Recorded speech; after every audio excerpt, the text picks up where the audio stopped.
So we're going to answer your questions in our remarks and in real time, and I hope you find this helpful and encouraging. And I'm going to start by turning it over to our Commander-in-Chief, President Scott Biermann, and I welcome him to the conversation. Thanks, Scott. Thank you, Amy. Hi, everybody. So good to see you. Thanks so much for taking time out of your busy lives to be with us tonight. It is so encouraging to see so many friends on the Zoom call tonight. I've sort of been scrolling through the screens and secretly smiling as I've had the chance to see your faces again. So very, very nice. So the first thing I want to say, just to get it out of the way, is that unlike the Big Ten, the Midwest Conference has decided to forego all of the television revenues that we were expecting this year, and we will continue to not sponsor intercollegiate competitions this fall. So I know many of you were looking forward to watching our football games on television and knowing the revenues that would flow in from that. Those are not going to happen. That's just a piece of what is an exceptionally complicated time for us. I'll tell you a poorly kept secret. The students have been dying to get back. They are back, and at the same time, this is not the college that they expected it to be while they're back. So they're experiencing something very different from what they imagined their college education was going to be like. And that's not true just at Beloit, that's true everywhere across the country. Having said that, I'm really proud of the ways in which we've brought students back to the college. I believe that we've done this with exceptional care, thoughtfulness, and frankly, as smartly as possible.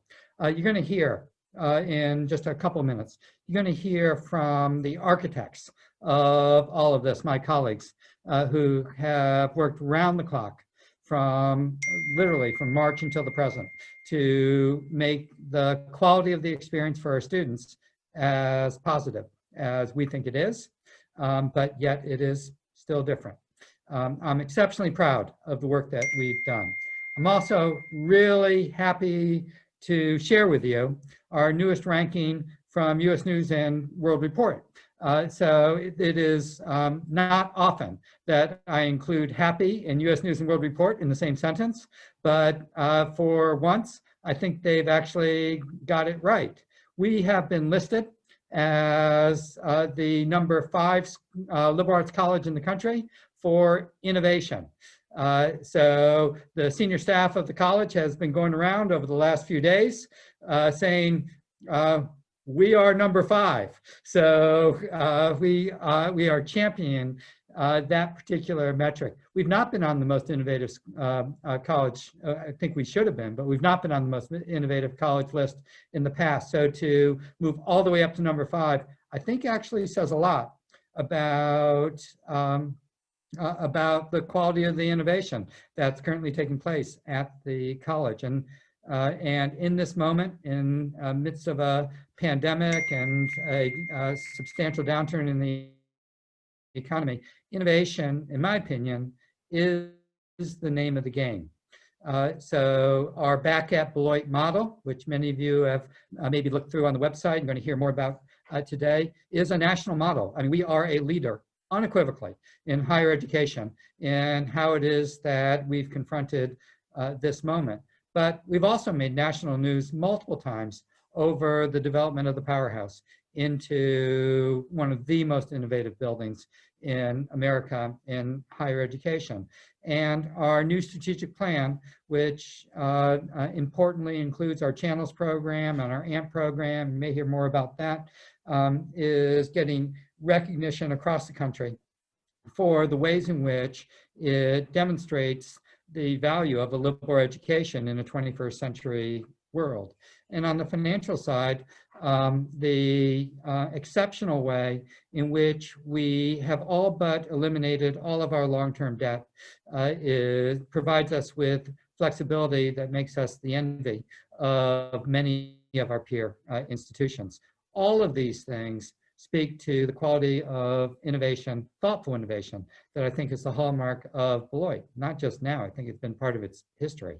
And is, in my opinion, an enormous deal at this point in time. So back to where I started, this is a stunningly challenging time for higher education, perhaps the most challenging time since World War II. But Beloit College has a history of rising to great challenges. We are among the nation's leaders in our ability to develop productive and creative solutions to real problems that we face. We are candid and we are creative in our response to those problems. So with that, I will remind you that our mission statement gloriously begins with our students. Beloit College engages the creativity, imagination, and intelligence of our students in order to send them off into productive lives. So it is only right that we start off this evening hearing from our Dean of Students, Cecil Youngblood, who is going to respond to a whole slew of questions that are centered around our return to campus and how our students are navigating that space. So Cecil, I see you just a row below me and off to the left. And so I am going to turn it over to your capable hands.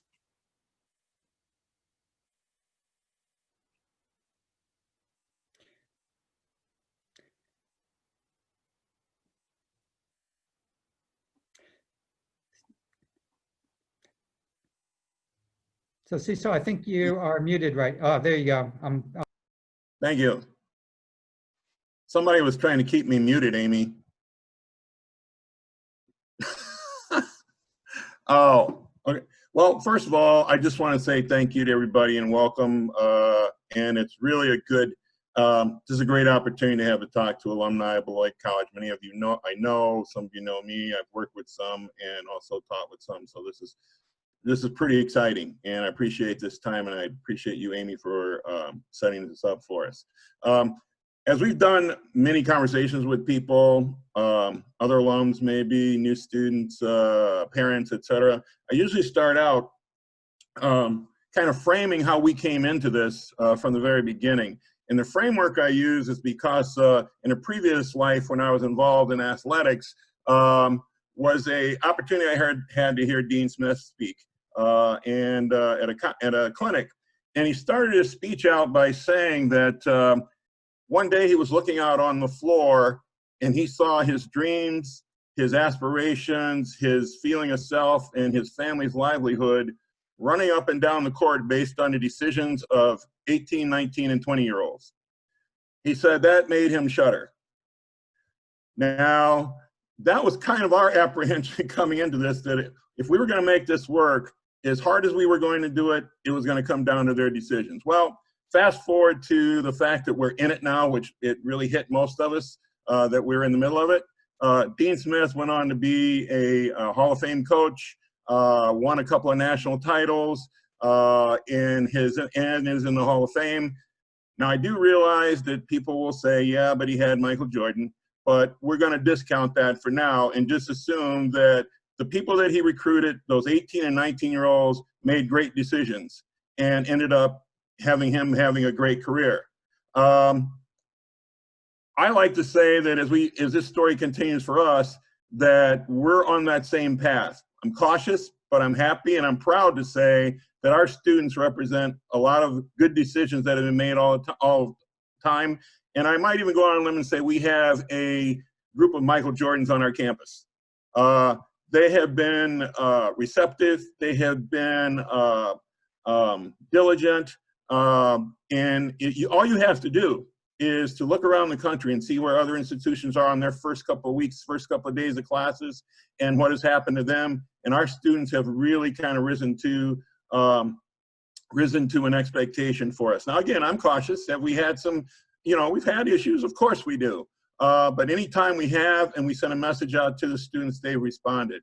And I guess I want to start there because, as many of you know, that's the hallmark of your education here and a hallmark of what we do, is we put our students in everything that we do. That's a part of our success too. Some of you may know our students created our statement of culture for this year, kind of centered around COVID. We also had students prepared for us a list of expectations, campus expectations. That all came from our students. We work with them hand in hand, but they were very serious about making sure that their peers understood what we were all about. We wouldn't be as successful as we are with what we're doing at this point if it wasn't for that collaboration between students, faculty, and staff. Everybody bought into the idea that self-care is community care, and we're continuing down that path. So that set us off to start out to have a good year and a good opening for the college. I don't know how much you know, but everything we did, and I will say this, my hat's off to the task force for the time we spent over these many hours, but everything that we talked about was centered around making the campus safe, keeping the campus healthy, and making sure students would have a good experience. That was a driving force. That was our mantra in every meeting, and that's how we made decisions. We made a decision pretty early on in the process to stagger our coming to campus on move-in day. Now, many of you probably remember your move-in day and how wonderful it was, and everybody got together, and you're running up and down halls and high-fiving, and football team were helping you move in, and it's a glorious day, and if we could have done it, we would have. But because of the situation, not being able to have a lot of density in the hallways, making sure things got moved in and out quickly, and that we weren't exposing anybody, overly exposing anybody to situations, we went to an 8-day move-in, if you can imagine that. We started out with our first years, worked our way up to our upperclassmen based on alphabetically, and we moved students in over 8 days. My staff was exhausted. I was exhausted, but it was well worth it because it has paid off for us. The jury's still out, though, because one of our provisions were that parents could help. You could have a parent or two help you move in, but then they had to go. All right, and I know you remember how your parent might linger, you might cry or whatever, but we told them, okay, once you got them moved in, you got to go home. Now, the jury is still out on who enjoyed that more, the students or the parents, but it was what we had to do, and so I think it's a dead heat on who really enjoyed that idea, and we've been asked to continue that even without COVID, so I think the students really did get more out of it than the parents. But it was very effective for us. It allowed us to move people in safely, get them situated, take care of their needs without filling up the dorms with people. And it was, like I said, it was very effective for us, and our students really engaged in it. Another thing that we've done this year, which I think is great, period, just to see this happen on our campus, again, came from a lot of interaction and conversation with our students, where we decided that from all the evidence we had from CDC and everyone else, being outside is safe. And so I said, if we're going to do that, why don't we use this beautiful campus we have and make more open spaces out on campus? And so that's what we did. We, meeting with students, started to create different spaces for classes, different spaces for just to be together out on our campus. I've never seen our campus this lively. I've never seen it, people enjoying it, and it's healthy. Scott alluded to the powerhouse. One reason we wanted the powerhouse was to get our student body healthy. Well, one of the side effects of what we're going through is that being outside really has been healthy for our students. It's gotten their attitudes up. They're excited. They're meeting outside. They're eating outside. And we're even holding classes outside. If you come on campus, it looks a little bit like Ringling Brothers, but we have 3 big tents on campus, and people are enjoying them. Students at lunch, they go in and eat there. Like I said, we hold classes there. We have events there. And it's really opened our campus up to think about things differently and to respond to things differently. One of the main reasons we did it was because of the changes that we've made in our food service. We've gone through our food service where we go to, in some places we have get and go. We still are able to go through the line, but again, because of social distancing, creating space, creating opportunities for people to use the app, our meal app, we had to move people out of commons because we couldn't socially distance in commons. And so we opened up all types of spaces around campus. A lot of our lounges are used for meals, the tents, as I said, the open spaces on campus. And again, as much as people were afraid this was going to take away from the community aspect, it's actually added something to the community aspect in terms of people being able to find different nooks and crannies to go have meals with different people at different times. So again, it turned out well. It allowed us to feed the number of students we have and to get them through their meals fairly quickly and get them on their way. A lot of good things have come out of what we've been doing, and I know Eric is going to talk to some of this, but I want to talk about some of the innovation pieces. As you know, we have a rule on our campus that everybody wears their mask, whether inside or outside, unless they're in their room alone or with their roommate, that they have their mask on, and or they social distance. I have a couple of professors in our sustained dialogue group, which is another thing that we're using to help our students and help our staff, actually. Staff and faculty kind of work their way through their days, where we have conversation, dialogue about what's ever on our mind and what the situations are, what's going on campus. One of the professors shared with me, in making their decision on how to teach, he decided to go strictly online because he's a French professor. And if any of you have taken French or taught French or have taken a language, a lot of it is based on facial expressions. You know, French kind of tighten up their lips and everything. And so that's how they pronounce the words the correct way. But it's a big part of how you learn a language. And that's how he made his decision to go online with students, is so they could see his face. Otherwise, he would have to wear a mask in class with the students. Along with that, building that out, he's really worked on creating a sense of connection with his students, doing it remotely, doing it virtually. And so that he's really worked a way to connect his class virtually, but still get across the lessons. And again, using the idea that they have to see him. So he sacrificed the in-class room in order for them to be able to see his face and not have to wear a mask. I'll be honest with you, that intrigued me. I mean, the amount of thinking and concern that went into that and understanding, because this person's a great guy, the class would love him anyway, and he loves being in front of the class, but he thinks getting what he needs to teach them across is more important.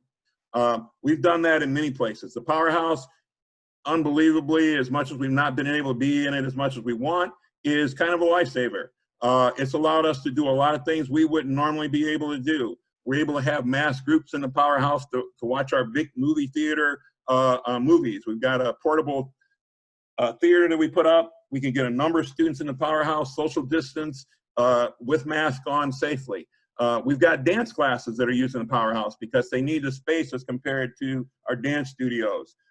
We have other classes that are going to be in there. The teams that we do have that are training, even though we don't have our seasons, our teams are still training, and we're still giving them an opportunity to work out. Our coaches have been great in thinking of ways to simulate their workouts.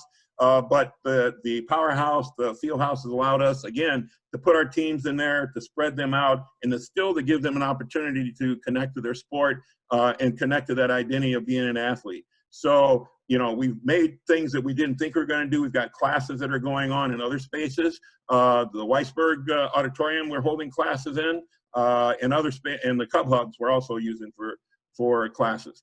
All of our rooms, all of our buildings have capacities on them based on COVID restrictions in terms of occupancy. We make sure that that's all over campus so that we're doing everything safely that way as well. Again, none of this would be possible without the cooperation of a lot of people, and particularly our students. Like Scott started out, I'm really proud of them. I'm cautious, of course, but I'm proud of where we are compared to a lot of people. I'm just proud of what we have accomplished so far. I think you will recognize the fact that our students are very important to us, and they mean a lot to us.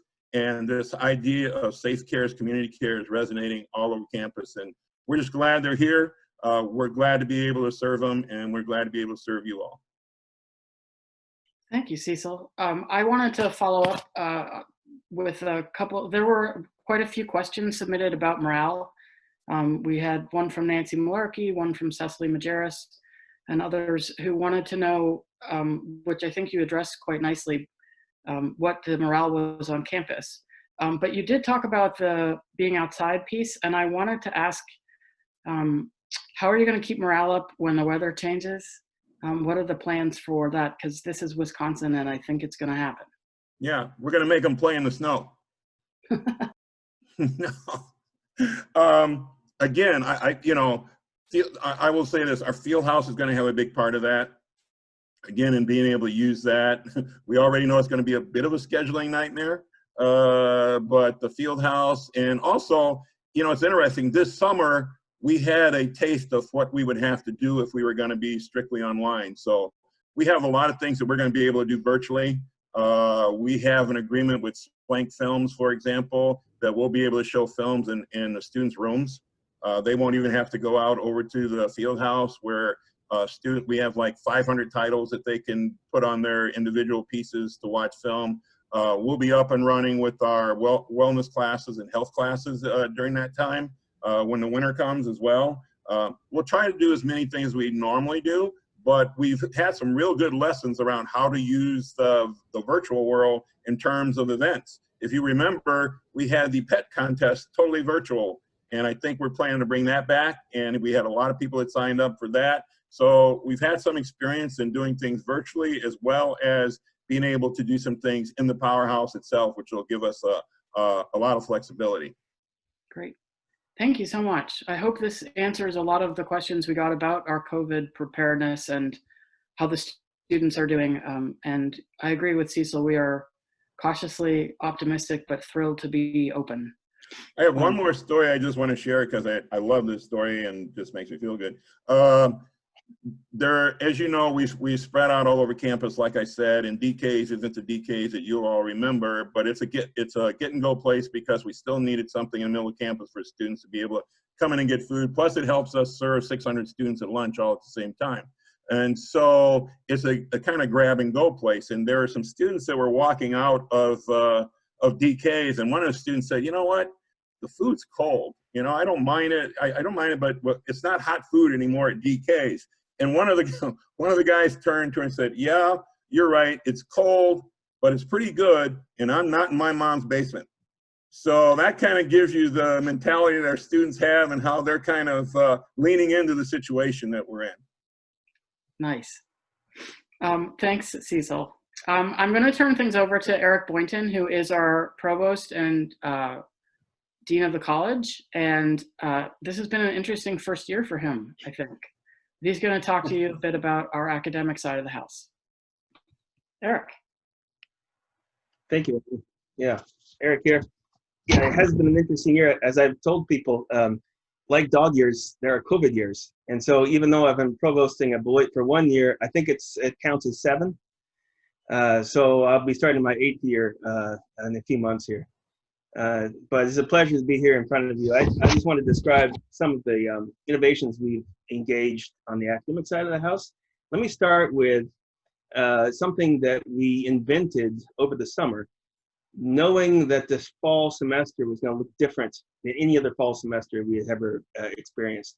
And it's a new teaching and learning initiative, co-led by 2 well-respected faculty members. And with the help of a $250,000 Mellon Foundation grant, we were able to build out over the summertime a whole slate of dynamic courses, online, hybrid, in-person, in preparation for the fall. So the faculty were working very hard over the summer with the help of Mellon Foundation money in order to build a really dynamic set of courses in the fall. About 40% of all the courses this fall are online. And what that allowed us to do was give choice to students, right? Whether they're going to come to campus or continue to be our students remotely. And what it turned out is about 2/3 of our students are on campus right now, and about 1/3 are studying remotely. So as the numbers, they came out very well. Of course, we're teaching in our innovative, dynamic idea of mods. And so mods are splitting the semester into 2 sections, right? So 2 classes, 2 full classes in each mod. This mod innovation has been much copied across the nation. In fact, this is one of the reasons why Beloit is now a national leader, is that this innovation allows for maximal flexibility and minimal disruption. So it does a few things, but one of the key things it does is that we learned in the spring of last year when we had to move online in the spring, is that it's hard to juggle 4 courses simultaneously online. And so we're only juggling 2 at a time. And so it allows the students and the professors to engage in those two courses simultaneously in a much more intense way. And the other thing it does, it provides a hinge point in the middle of the semester in case we need to develop some interesting ways in which we practice our residential college life. Of course, the mod structure is a part of our Beloit action plan, which is a 5-part new initiative. And there's mods, which is the delivery course, delivery of our semester into 2 sections. The other part of that is the AMP, Advanced Mentoring Program, a mentoring program that is both ready-made for COVID and also positions the college for future success down the road. It pairs the student within a number of hours after they deposit at Beloit. And so even before they arrive on campus, even before the summer, they actually paired with an advisor, and that advisor brings them in to their college experience. The third point of the Beloit Action Plan is career channels. And this is where we're going to wear on our sleeve the value proposition of the Beloit education. This is an education, this is the best kind of preparation for the world that we're now living in, of which COVID is the recent flavor. This kind of liberal arts engagement is exactly what the world needs right now. And so it's just a way of launching yourself into your future, about outcomes and the ways in which this education is preparing you for meaningful careers to come. And of course, the other 2 parts of the Beloit Action Plan are about pricing. We understand that the economy has put a pinch on people. And so Leslie will talk about the innovative pricing ideas that we have there. I say all these plans are both a way of ensuring the viability and the excellence of a Beloit education in the near term. But the really interesting part is the way in which it's preparing us for future success. As I like to think about, we're rounding a turn and we're coming out of the turn and we're accelerating out of the turn with all the innovations that we've developed in this COVID moment, because these innovations are going to then spring us into our bright future. And that's both for the institution, the people who work for the institution, but this is incredibly student-centered and focused. And so it remains the focal point of what we're doing here is about launching our students into their flourishing lives. So that's there's a lot of movement. There's a lot of COVID is a catalyst for bringing things together. And so while we're all tired and we'd rather not live in the COVID moment, we're going to take advantage of it as much as we can. Amy, is that enough?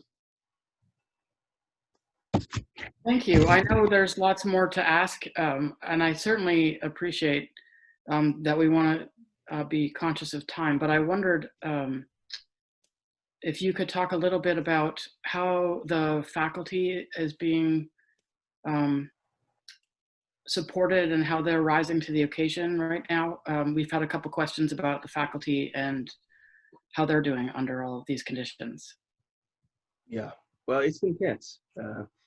There's a way in which, the summertime is a time for faculty to regroup and research and fill their heads and bodies with all sorts of interesting ideas in order to prepare them for the year. There's a way in which this spring semester led directly to the fall semester, because we're all aware of the ways in which we had to restructure our classes for the fall.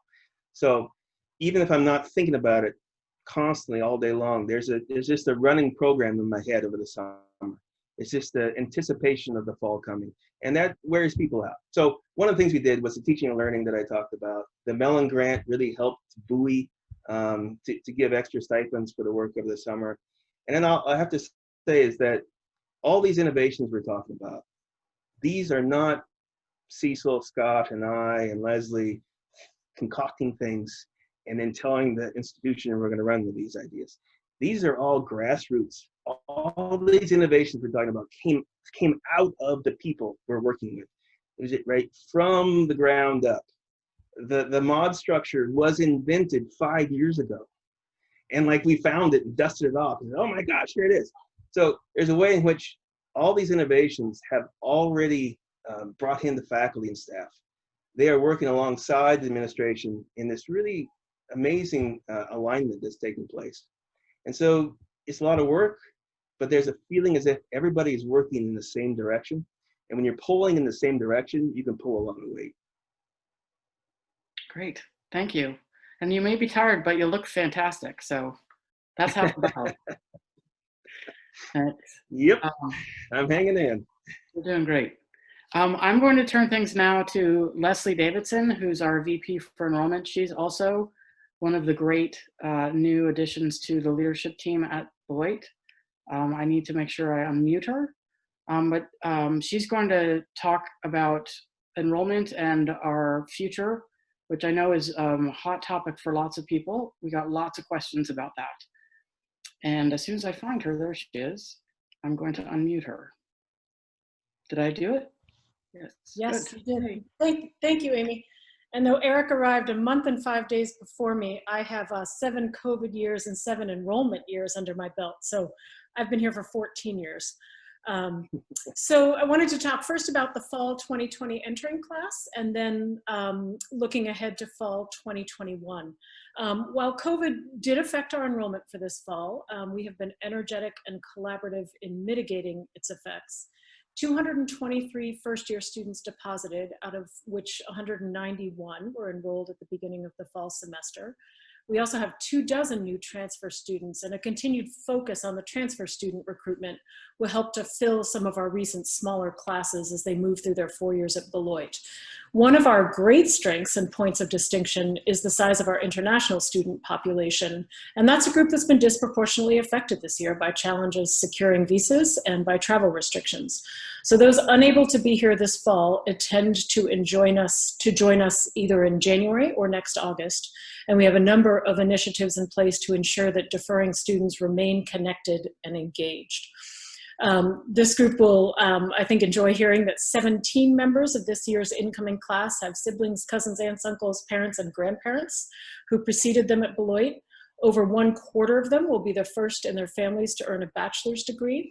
And while this class is beginning their college career under challenging circumstances, our student-centered focus, as well as substantial collaboration and engagement around things like the AMP program that Eric mentioned, have set them up well for success. In response to a survey of incoming students this year, 85% said that having an advisor assigned and in their corner and working with them before arriving on campus helped them start the school year feeling connected.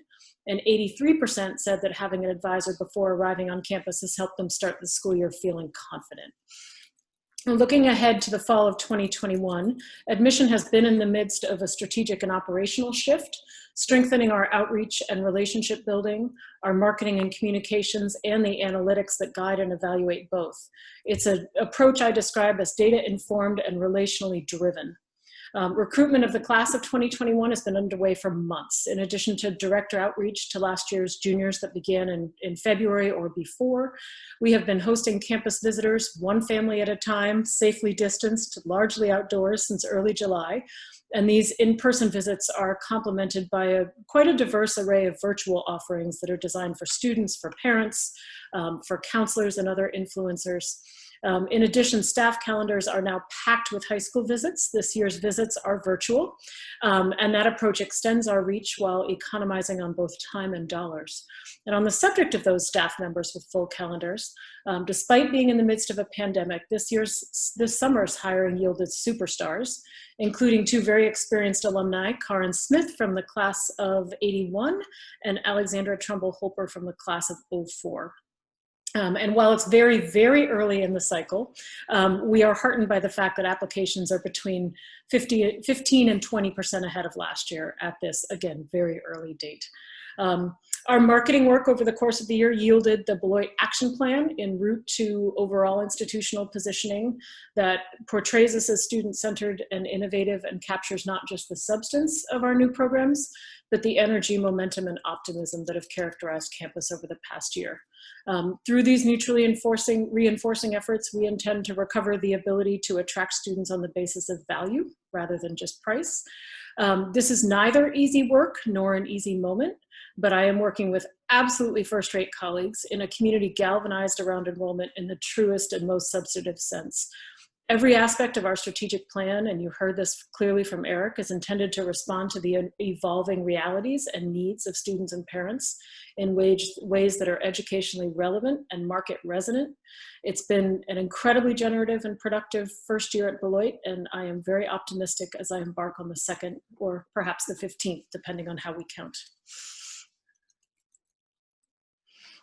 Thank you, Leslie. I know you had talked about strategies and that you've been implementing new ones. We've tried a few new ones for this fall semester. And we had a question from Al Hanna about the Midwest Flagship Match as one of the strategies. Could you talk a bit about the impact of that, please? Sure. So the Midwest Flagship Match commits to students from 6 Wisconsin and 5 other surrounding states, Illinois, Indiana, Iowa, Michigan, and Minnesota, states within easy driving distance of Beloit, that we will match the cost of in-state tuition at their state's flagship university. So students from those 6 states together represent 68% of our incoming class compared to 59% last year, and close to 60% of students from relevant states who enrolled indicated on our admitted student questionnaire that the program positively influenced their decision. Recognizing ongoing financial challenges facing families, as well as the continuing desire to remain closer to home, we're focusing considerable attention on this area in our 2021 recruitment efforts. Okay, great. And may I ask a follow-up question from my friend Lou Winarski out in Maryland about recruiting on the East Coast and your plans there, please. Whoop. How did that happen? I'm so sorry.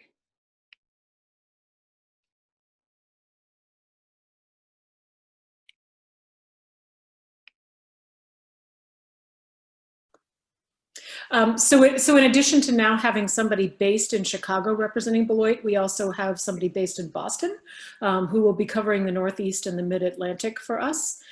So we should begin to see a much greater presence and better developed pipelines from the Northeast.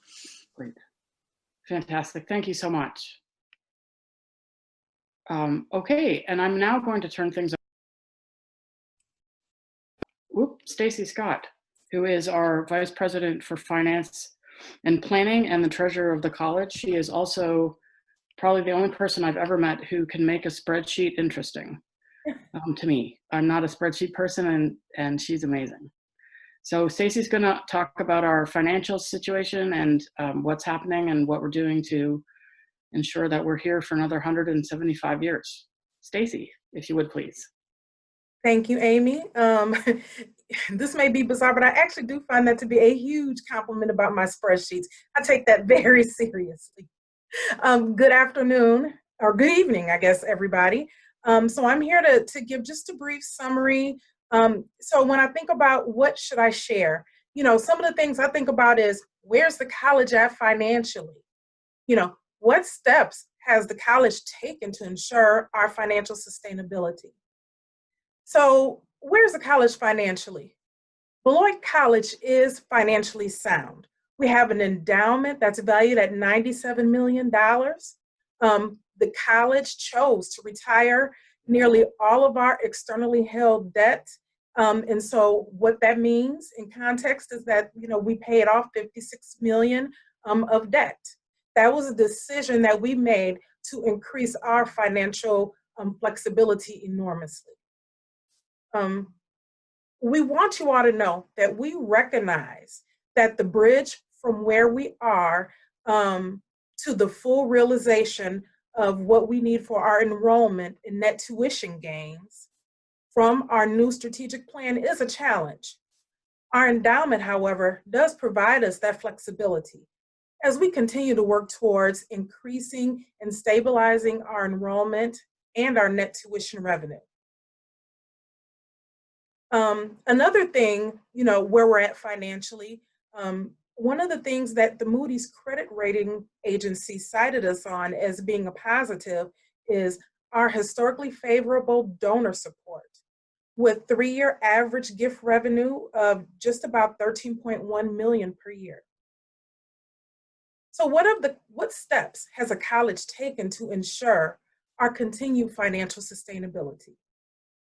So we've implemented a 5-year financial plan that includes the college. We reduced our expenses by $12 million over the past 2.5 to 3 years. We were purposely doing that to align ourselves to be a college with enrollment of about 1,100 students instead of 1,300 students.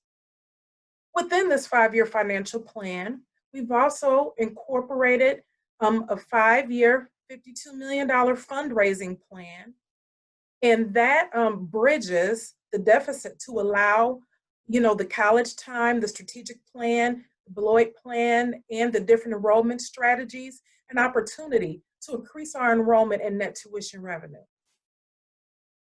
The college has been and will remain focused on efforts on maintaining and maximizing our unrestricted cash to ensure that we do have the adequate funds available to cover deficit spending that is in our college's financial plan.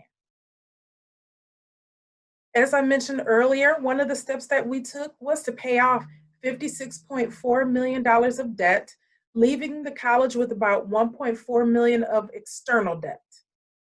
This saves the college $2.6 million annually in interest costs, as well as this eliminated our debt structure risk from our creditors.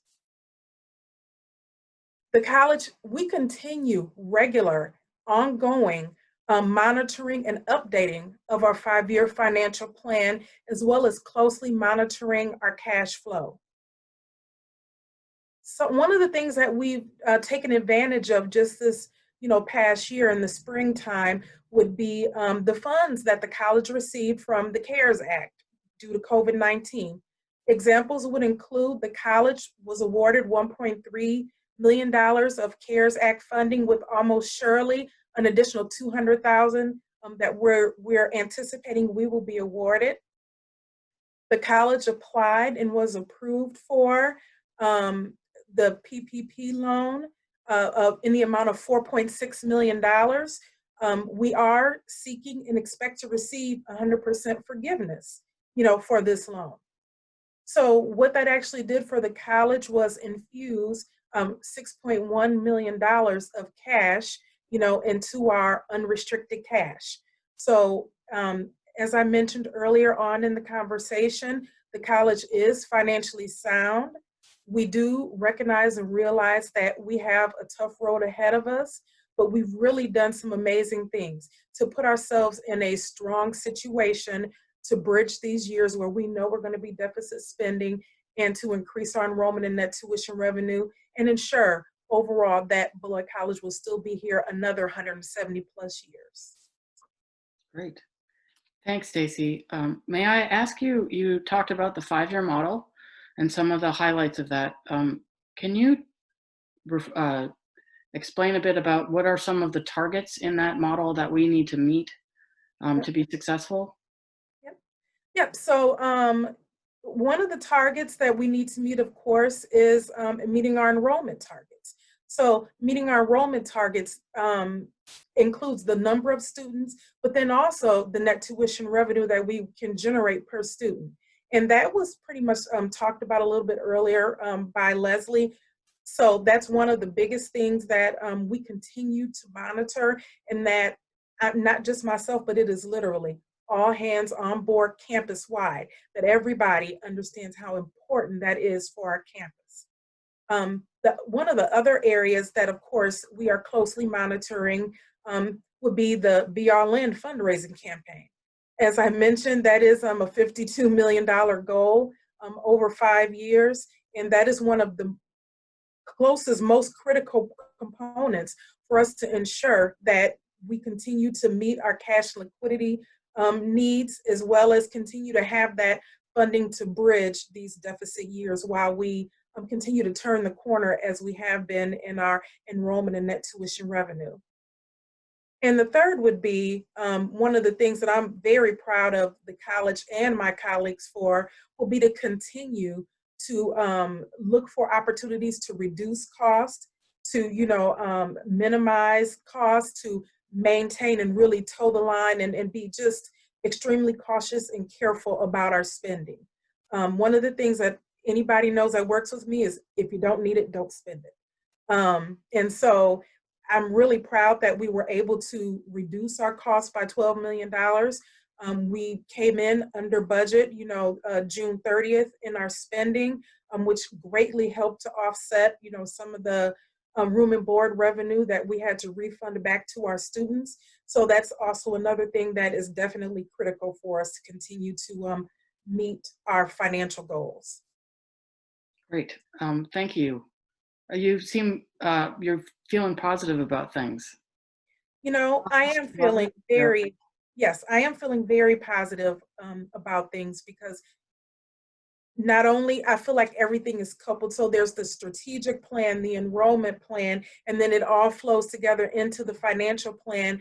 And as one, starting with the board, senior staff, faculty, all of us, we're all heading in the same direction and understand exactly what the goals are that we need to achieve. Fantastic. Thank you. And thank you for giving the campaign a shout out. That was very kind. I am going to turn things back to our Commander-in-Chief, Scott Biermann. And if I may, before you add some more remarks, is follow up with a question from Adam Keem and Pam Pettibone and some others about how can our community be helpful to the college, apart from fundraising, which is near and dear to my heart, but what else can we ask of our friends and community to help this college continue to grow and survive and be successful and educate great people? Thanks again, Amy, and thanks to Adam and Pam for the question. I'm just going to start by saying I just love my college. I mean, I've just got to say this is such an amazing team to work with. It just makes me smile on a daily basis. How many of you have actually read The Boys in the Boat? I bet there's a bunch of you have read it. So I see some hands. If you haven't read it, I commend it to you. So, it's this great story of the University of Washington crew team that sort of defies all odds, all these lumberjack kids from the outback who defy all odds and end up winning an Olympic gold medal. So it's an amazing, amazing story. But you learn a little bit about crew along the way. And I hadn't thought about this till Eric used the rowing metaphor early on. But if you've read the book, a critical concept in the book is a concept called swing.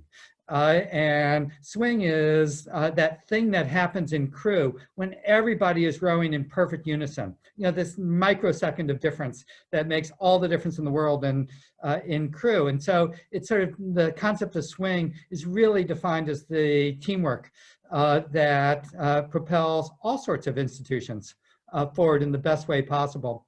And of things that feel to me to be so glorious about this moment is the on-campus community has just got a boatload of swing. I mean, it is just a great moment for and who would have guessed this was going to happen in the middle of a pandemic? So we'll take it for sure. It's the key ingredient in our ability to move forward successfully.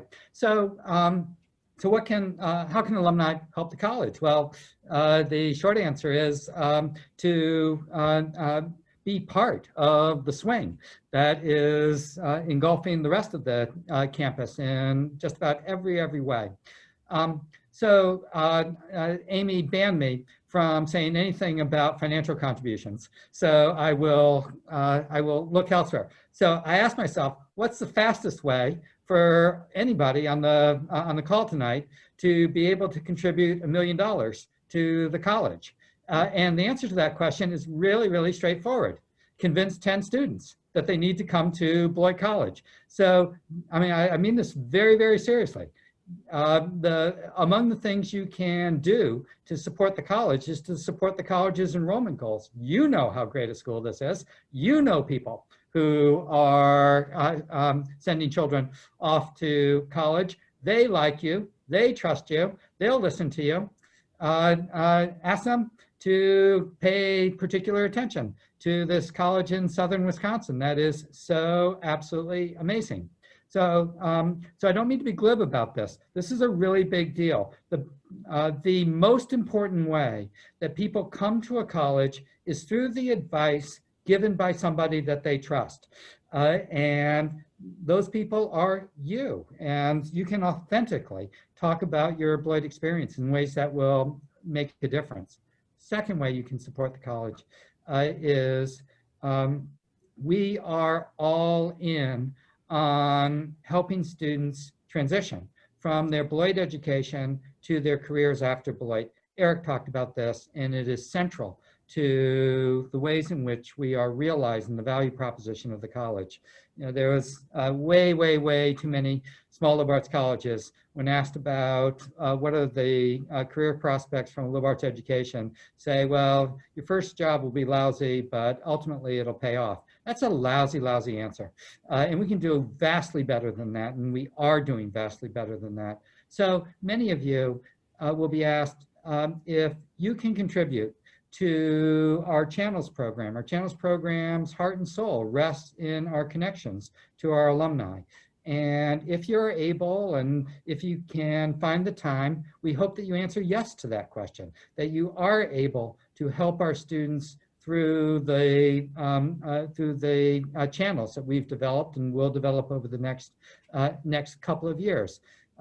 We had a great experience of this summer with a program called Beloiters Helping Beloiters. So as you know, our seniors were buffeted 180 degrees from where they thought their job prospects were in February to what they actually were come May.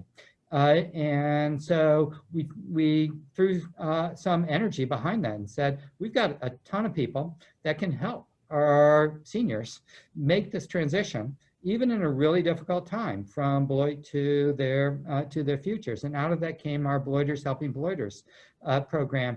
And lots of alumni, some of you on the screen, volunteered up your time to help our students with this transition. And that's exactly the sort of thing that we need to continue to build and grow and develop. And the only way that works is through the generosity and energy of our alumni. And then the third thing that I'll say, and then Amy, I'll shut up, is at the end of the day, you are the evidence of the value of a Beloit education. And you know, when people look, is Beloit any good? They look to the alumni that graduated from this school. I am reminded of a little mini talk that was given at an econ day a couple of years ago. And alumni were introducing themselves, and one alum said, I just want to say a couple of things. And what the alum said was that in a large number of settings, he discovered that in rooms filled with lots of people, that more often than not, the most interesting person in the room was a Beloiter.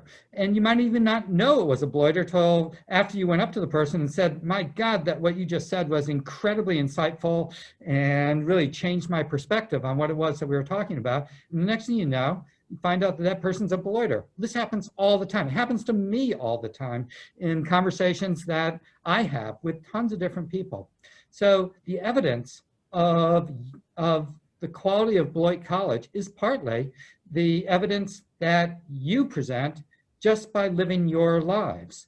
And here's my third request. You know, the first one being bring us the best and brightest students you can. The second one being share your career wisdom with our students. And the third one being wear your Beloit education on your sleeve. Make it transparent. Let people know that you got your undergraduate education at Beloit College as keepers, as alumni, as keepers of Beloit's reputation. Don't keep it to yourself. This is an absolute key step in the development of the college's successful future. So there you have it, Amy. Those are my three things that are, all of which are just enormously valuable to the college.